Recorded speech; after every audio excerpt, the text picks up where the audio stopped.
ఈరోజు ఓన్లీ డీమాన్కున్న దరిద్రం కోసం మాత్రం మాట్లాడుకుందాం. దరిద్రం ఎందుకనంటే నేను చెప్తా, మీకే అర్థమవుద్ది. క్యాప్టెన్సీ గేమ్ నుంచి ఇప్పటిదాకా చూసుకుంటే మనోడి ఎంత బాగా ఆడుతున్నా కూడా గెలవట్లేదు. క్యాప్టెన్సీ టెస్ట్లో కళ్యాణ్ గెలిచాడు, అది పక్కన పెట్టేస్తే ఫైనల్ లిస్ట్ గేమ్లో వెరీ ఫస్ట్ గేమ్ అంటే కొన్ని ఛాలెంజెస్ ఇచ్చారు కదా. ఫస్ట్ ఛాలెంజ్లో డీమాన్ ఆడడానికి వెళ్ళాడు. ఫస్ట్ ఛాలెంజ్లో డీమాను, తనూజ అండ్ భరణి గారు ఆడారు.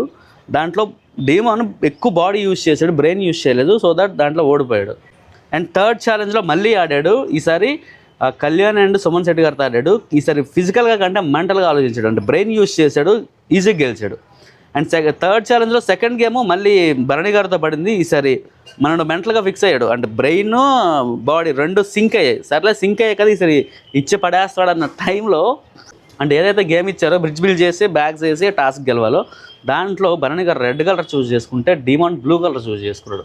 అంటే భరణి గారు బ్రిడ్జ్ ఈజీగా ఫిల్ అయింది, అంటే ప్లేట్స్ ఉన్నాయి అవి కరెక్ట్గా ఫిట్ అయ్యాయి. కానీ డీమాన్ ఇచ్చిన బ్రిడ్జ్ ప్లేట్స్ సరిగ్గా ఫిట్ అవ్వట్లా. తను ఎంత ట్రై చేసినా కూడా ఫిట్ అవ్వట్లేదు. అది ఈజీ, మనకు కూడా ఈజీగా అర్థం అవుద్ది.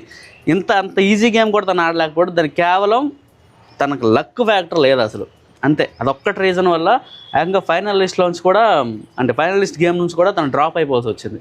సో దీనివల్ల అర్థమవుతుంది డిమాన్కి అసలు నేచర్ సపోర్ట్ చేయట్లేదని.